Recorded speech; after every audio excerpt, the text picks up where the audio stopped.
Hello people, hope you are doing well. आज हम लोग बात करेंगे सेक्शन 294 आईपीसी के बारे में और 294A आईपीसी के बारे में। Section 294 IPC talks about obscene acts and songs.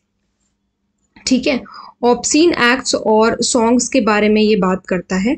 कहता है कि obscene acts must be done in some public place और रेसिटेशन और अटरेंस ऑफ अ सॉन्ग और words in vicinity of a public place. देखो क्या कह रहा है कि ये जो ऑब्सीन एक्ट्स होने चाहिए ये किसी पब्लिक प्लेस पर होने चाहिए। तो ये एक इम्पॉर्टेंट बात है कि किसी भी तरीके के ऑब्सीन एक्ट्स अगर हैं या हम कह रहे हैं अश्लील एक्ट्स अगर हैं तो वो कहाँ होने चाहिए, वो हमारे होने चाहिए पब्लिक प्लेस पे। कोई भी कलर इस पे सही नहीं आ रहा है हाइलाइटर का।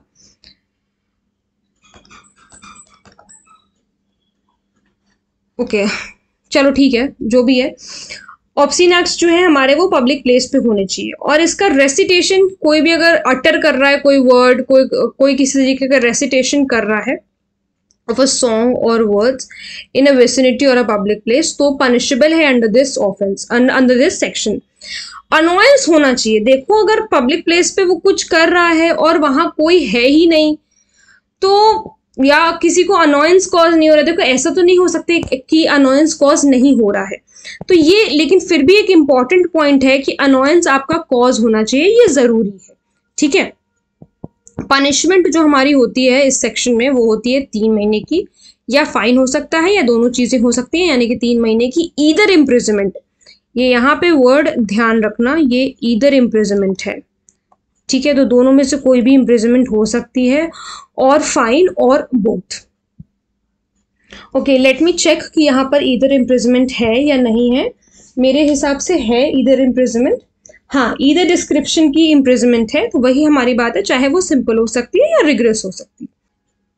अभी देखो एक केस है Deepa and another's versus SI of police and another's, 1985 का ये केस है। ये कहता है in this case the question was raised on the dance that was performed by cabaret dancers in a posh hotel.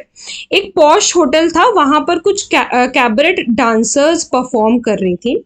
ठीक है, क्वेश्चन रेज हुआ ये कि the court held that the dance performance amounted to obscenity. Court ने क्या held किया कि ये जो डांस परफॉर्मेंस हो रही है ये ऑब्सीन है, अश्लील है। As the dancers showed their private parts during the performance and the dance was annoying to the audience.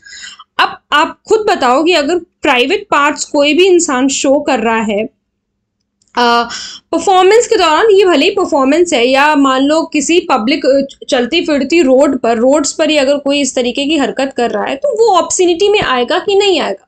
तो यहाँ पर कोर्ट का डिसीजन सही था कि ये जो प्राइवेट पार्ट्स परफॉर्मेंस के दौरान दिखाई जा रही हैं जिसकी वजह से ये अनोयंस कॉज कर रही है। मैंने आप लोगों को पहली स्लाइड में इसीलिए बताया कि अनोयंस जो है वो कॉज होनी चाहिए और पब्लिक प्लेस पर होनी चाहिए।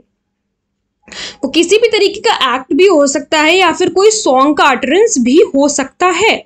सो this performance can not be said that it was done in some private enclosure. हम नहीं कह सकते कि ये जो परफॉर्मेंस हो रही थी किसी प्राइवेट एनक्लोजर में हो रही थी, as the hotels and restaurant are accessible to the ordinary public. Obviously क्योंकि ये जो होटल्स और रेस्टोरेंट होते हैं ये पब्लिक जो है वो एक्सेस करती है, तो ये कोई प्राइवेट एनक्लोजर तो नहीं हुआ, बिकॉज ये किसी का घर नहीं है।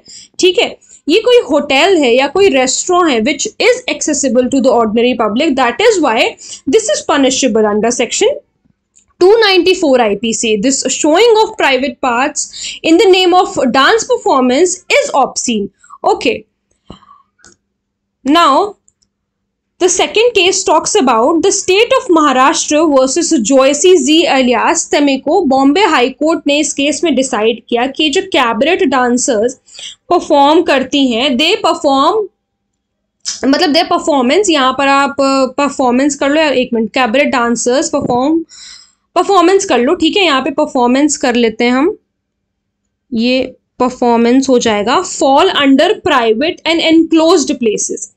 ये जो है ये प्राइवेट और एनक्लोज प्लेसेस में फॉल करती हैं। ऐसा किसने कहा? बॉम्बे हाई कोर्ट ने कहा। Where access is only allowed to persons, इन्होंने कहा कि यहाँ पे जो एक्सेस होता है कुछ ही लोगों को अलाउ होता है who are willing to witness are protected under this section। तो देखो जो लोग देखना चाहते हैं तो ठीक है, ये जो प्राइवेट इनक्लोज, देखो इस केस में ये कहा गया कि ये जो प्राइवेट और इनक्लोज प्लेसेस में इन लोगों का डांस परफॉर्मेंस होता है और जो लोग देखना चाहते हैं वो ही देखें, तो वो जो है इस सेक्शन के अंदर प्रोटेक्टेड है। ये वाली चीज़ मतलब आप जो डांस कैबरे डांसर्स जो डांस परफॉर्म कर रहे हैं, ये डांसर्स जो हैं बेसिकली ये प्रोटेक्टेड है अंडर दिस सेक्शन। ये कहा गया ये कहा बॉम्बे हाई कोर्ट ने। इस ऑफेंस का नेचर क्या है? बेलेबल है, कॉग्निजेबल है, it is tribal by any magistrate. तो ये भी याद रखना कहीं ना कहीं जरूरी है, इतना इंपॉर्टेंट नहीं है लेकिन अगर याद रखोगे तो इट्स ओके, ठीक है, कोई जरूरी भी नहीं है बट ठीक है याद रख लो, कुछ सेक्शंस का तो हम याद ही रख सकते हैं।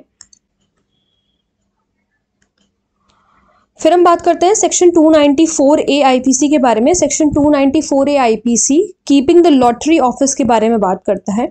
ये पनिश करता है उन लोगों को जो कि ऐसी लॉटरीज रखते हैं which is not authorized by the government of India. जो गवर्नमेंट ऑफ इंडिया ने ऑथराइज नहीं करी है, अगर आप उनसे पूछे बिना, उनसे ऑथराइज कराए बिना अगर आप कोई भी लॉटरी रखते हो तो you will be punishable under Section 294A IPC। The object of this section is to save people from getting trapped in such games whose nature is similar to gambling। ये ऑब्जेक्ट इस section का ये है कि ये section लोगों को बचाए उन गेम्स में ट्रैप ना हो, मतलब गलत संगति में ना पड़े, बिकॉज ये जो एक लॉटरी होती है एक तरीके से गैम्बलिंग होती है, एक तरीके का जुआ होता है जिसमें हम चाहते हैं कि हमारा कोई भी इंसान इस तरीके के काम में ना फंसे। Now, this was inserted by IPC Amendment Act 1870। तो ये चीज़ याद रखना कि ये वाला जो सेक्शन है ये कौन से अमेंडमेंट से आया था, तो ये 1870 के अमेंडमेंट से आया था, ठीक है।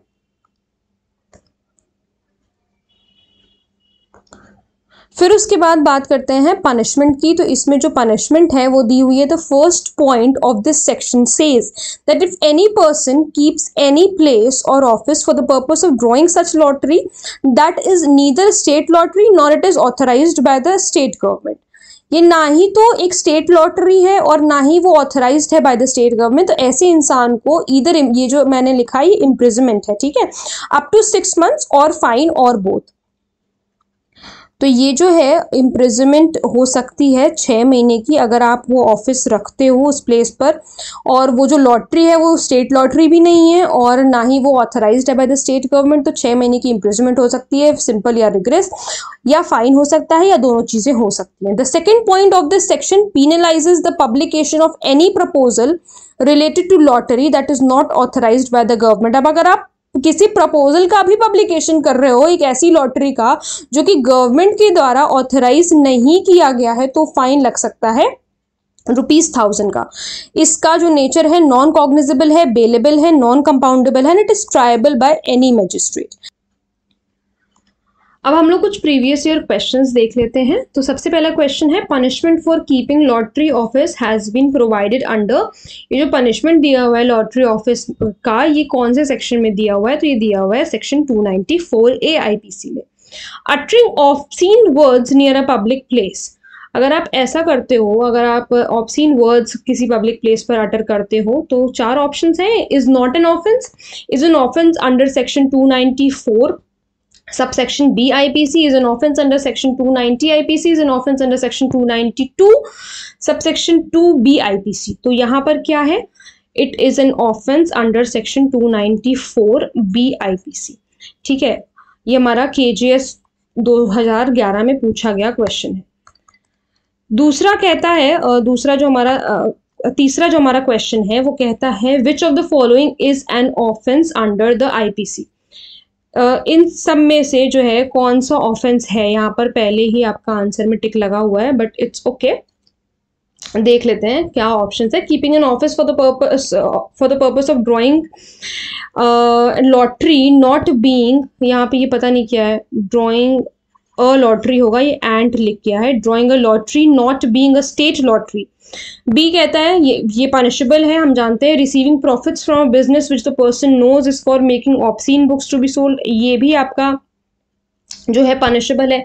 Selling an obscene object to a person aged 19 years, ये भी आपका जो है वो पनिशेबल है। तो इसी वजह से ये जो हमारा डी ऑप्शन है ये all of the above he correct है। ये हमारा डीजीएस 2018 से 19 में 18-19 में पूछा गया है। ठीक है, तो आई होप आप लोगों को ये सारी चीज़ें क्लियर हुई होंगी, दोनों सेक्शंस अच्छी तरीके से क्लियर हुए होंगे। अगर कोई प्रॉब्लम है तो please let me know in the comment section.